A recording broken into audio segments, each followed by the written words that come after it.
Good morning, everyone. Right, what have I got for you? Public relations podcast this week. Actually, I've just literally had a couple of days off. And you know how hard it is to kind of just kick yourself back into gear, even when you like doing something? I was sitting there this morning going, okay, I've got to get these podcasts done for this week. What do I put in them today? And then I found myself just starting to read what was going on in the world and some of the stories and comms things. And I just thought, oh, there's so much going on.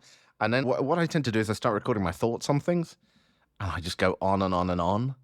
But I really hope this stuff is useful. And thank you so much for taking part in the survey that I was talking about last week. I didn't even mention it in the podcast. If you haven't done the survey yet, head to the publicrelationspodcast.com, head to the website and click on the November 2024 survey. But quite a few people have done it already, and it is incredibly interesting to see what you find useful and what you want, what you don't want. One interesting thing I found is that people, I think, are looking for one time a week.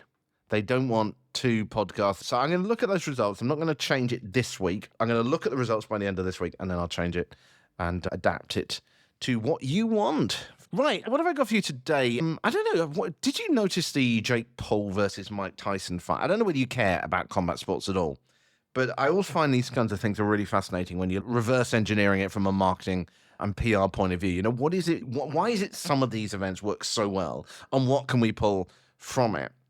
Let me actually talk about it in a second, but there was one that I just noticed this morning when I was just going through Reddit. And someone was talking about, they were frustrated PR professional, basically, managing comms for what can only really be described as a disengaged CEO. And the CEO was refusing press and doing interviews. And I've kind of been in these sort of situations before where it's quite hard to actually get people to speak and sort of say things in a particular way. And it got me thinking, okay, I would love to pass on a little bit of what I wish I had done differently in that particular situation. You know, every situation you get into, some scenarios you will find that someone is just, even if they don't understand PR, they're just up for it. They want to talk about it. They're enthusiastic. But sometimes you get situations whereby people are just either resistant or you can't quite get things on message and this kind of thing. So I just wanted to share what I wish I'd done. You know, firstly, I wish I had taken the time to reframe PR, to actually do some PR on PR. And when I was kind of pitching it, to make it a gradual process rather than expecting immediate buying. You know, I think it's always one of the problems is that when you believe in the power of PR-led marketing and PR and comms, you assume that everyone else does, and they don't.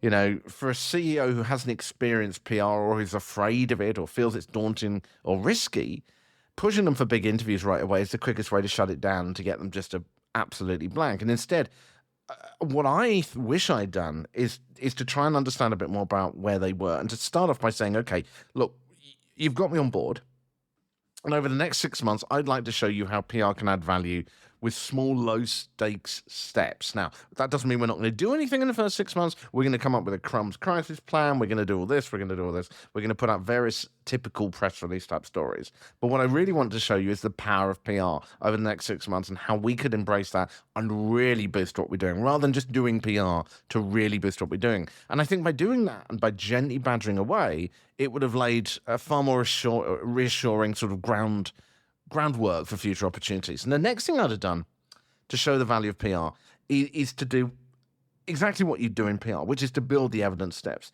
is to give an example, for example, of how another company had done it and the kind of rewards they got it in a similar space.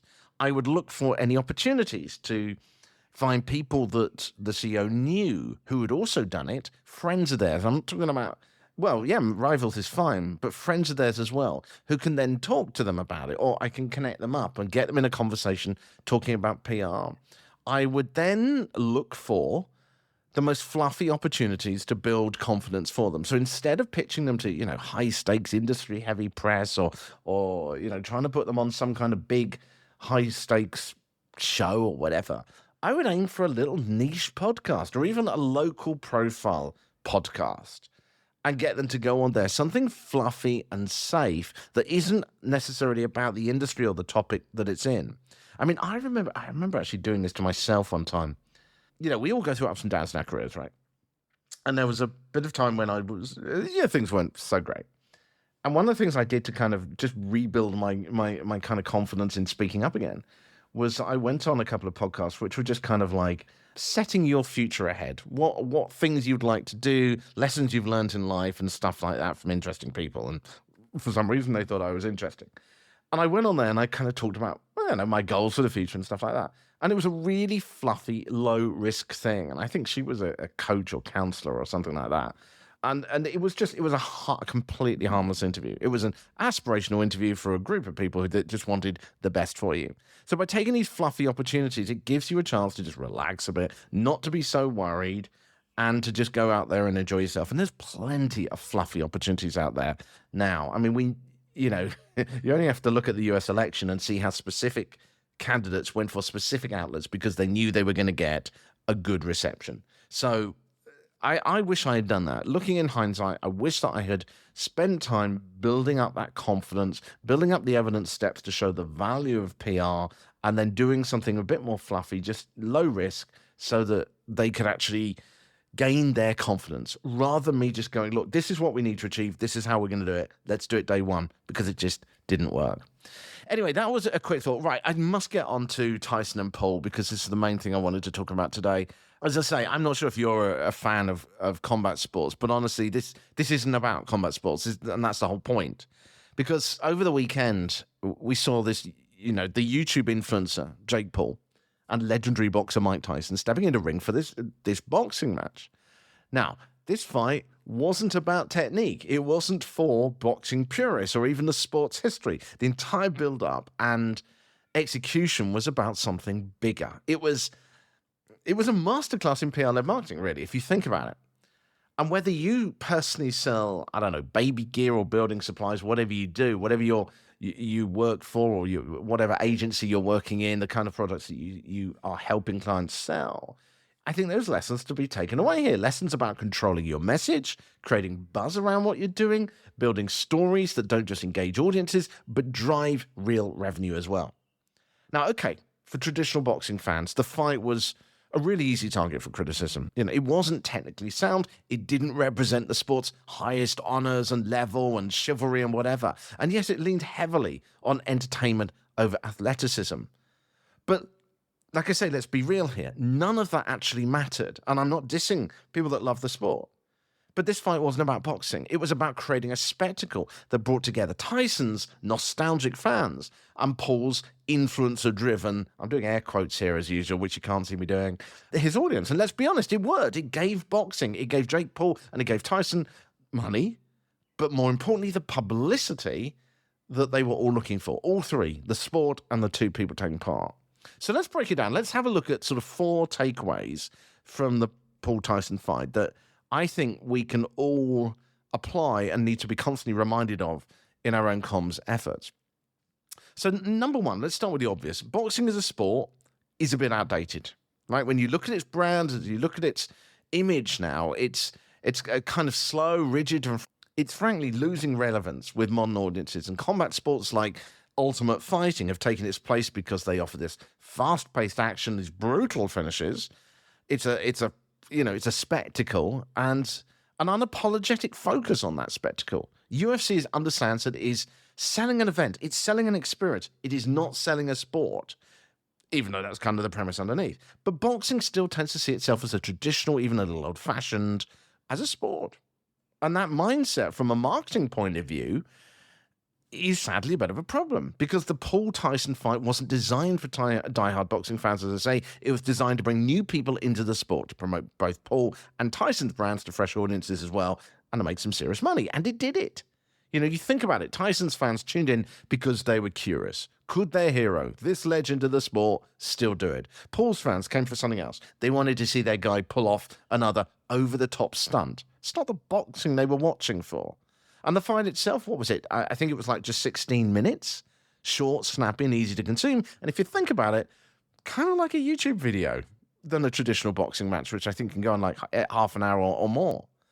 The point is, it wasn't about who won. It was about the experience here. So I think the first takeaway that I think we can all take in comms here is that even when you're selling a product, you're not really selling a product. You are selling the moment. You're selling a spectacle. We talk about PR moments, but I think that it's got so watered down over the years. It's mean some I was about to say crappy little, I'm going to say it, crappy little stunt in the middle of a city where they, market toothpaste or something.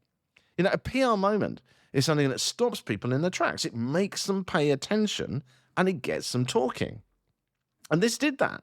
Think of it like this. If you are a building firm, right, you don't just sell concrete or roofing materials. What if you built an entire playground in 24 hours and you live stream the whole process? A school playground, and you turned it into a community event.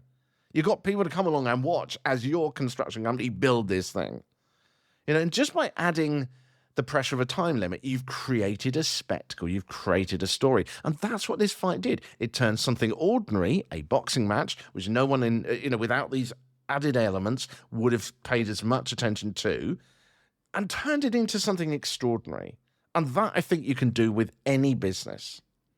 And by the way, one thing, you're listening to me right now, but if you want any links for any of my podcast episodes, when I'm talking about things like this particular thing or some of the other stories that I talk about, you can get all the links in the newsletter, and you can obviously skim through that as well if you don't want to listen to my voice. Let's move on to point number 2.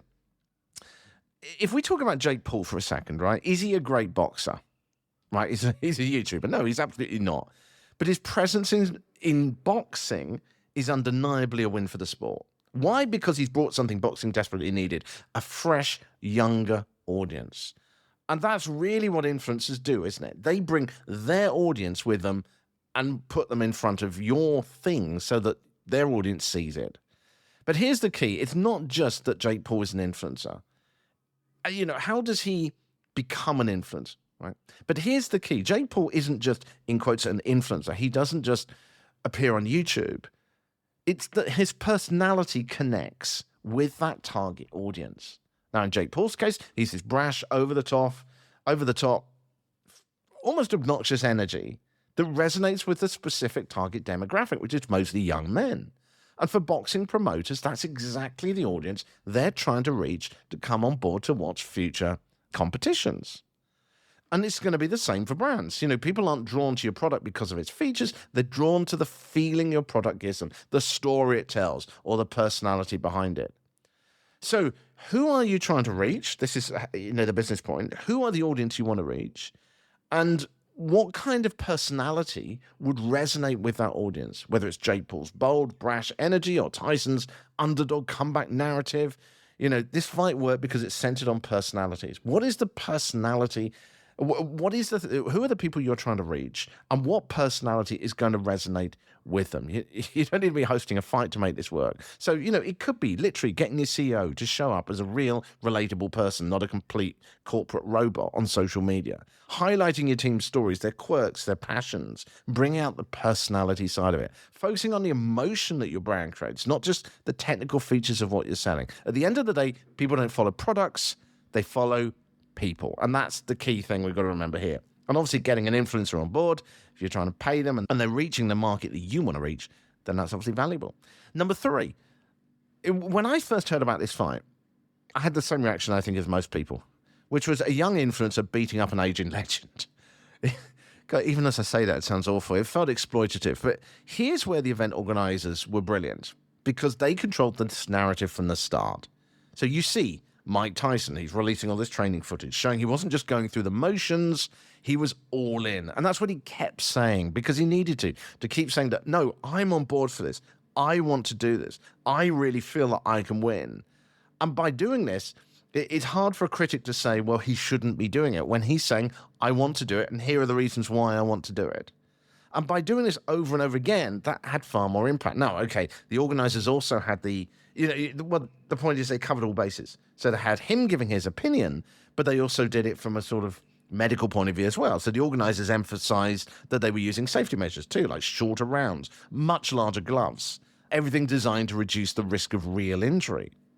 So what they were doing here was providing lots of different angles that reinforced the message that this wasn't just a young influencer beating up an aging legend. So the fight is safe from a practical point of view. The fact that Tyson is genuinely into it and wants to genuinely win and believes he can. The fact that Jake Paul was showing respect for Mike Tyson, very important, to show that he was on board, that they're all on board, that this was a respectful thing and they wanted to see what would happen. Now, whether you think it is a young influencer beating up an aging legend or not, by constantly repeating this message, they help to control the narrative. So in today's world, we know a single claim, no matter how bold, doesn't cut it. If you want to persuade people, you need to back up your message with proof. So it's that classic of show, don't tell. Don't just say we are good at something. We are reliable. We are trustworthy. Use videos, use interviews, use real-world examples. Build up the evidence from lots of different channels that resonate in different ways. Repetition isn't enough, right? Audiences want to see proof, not just to hear claims. Finally, point 4. At its core, this fight, to me, was built on a single, simple story. What happens when an old boxing legend faces a young social media star? Now, that is a really simplistic message that is universal. It's a universal question. It doesn't even have to be about boxing. You don't have to care about boxing to be intrigued by that premise. It's part underdog combat story, it's part freak show spectacle, and it works. It's simple and yet makes you go, oh, I wonder what would happen.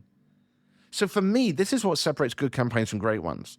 A strong foundational story is what drives the coverage. It's something that people want to talk about, whether your name is attached to it or not. A simple foundational story that is real. It's got to actually happen. There's too many people that think opinions carry plenty of weight, do to an extent, but having an event or a stunt or something to talk about that is simple to understand, but it's also got to have a build up to it as well. It can't just be, this is what's happening. It's got to be a story that builds to it. And this is where the evidence can come in. It's about building up to the punchline. The punchline was the fight itself. The real magic, though, was the ecosystem that surrounded it. The docuseries, the social media buzz, the interviews, the merchandise. So the point is, build a story that stands out, a foundational story, something solid. If you want your campaign to resonate, it needs to be built around a real thing that is happening.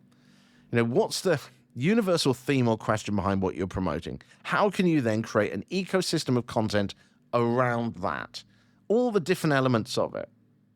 Breaking down, not just saying, so I go back to the point where I said a single simple story of what happens when an old boxing legend faces a young social media star.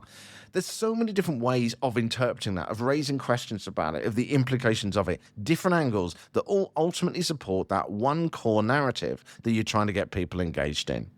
So are you giving people something they want to talk about, or are you just pushing a message? Here's another way of looking at it. If you are trying to put across a story and you take out the name of your organization, would you still share that with someone else? Is it a genuine story? So the Tyson Paul fight, to me, wasn't about boxing. It was about spectacle. It was about personality. It was about evidence, depth, and story. It was really a PR-led marketing masterclass in creating a moment. So the question, I think, for anyone involved in comms and marketing is, how can we turn your next campaign from a campaign into a spectacle? How can you create something that people want to share? Right, I have rambled on as usual, much too much. I do love reverse engineering things like this. I'm going to see what you say in the survey on whether you like it too. Or maybe I should do separate podcasts on this. I don't know. I'd love to hear your thoughts, as always, on all these topics. Do let me know. I'm going to be back on Thursday. I'm going to have a fictional scenario for you. And it's a bit of a moral dilemma I've come up with you this week. What would you do? Would you do the thing that helps people, or would you do the thing that helps your organization? I'll have those details for you on Thursday. In the meantime, whatever your thoughts are about any of this stuff, I'd love to know. I love hearing from you. You can reach me on LinkedIn. Just search for Richard Midson, Midson. Have a good couple of days. Speak to you on Thursday. Bye.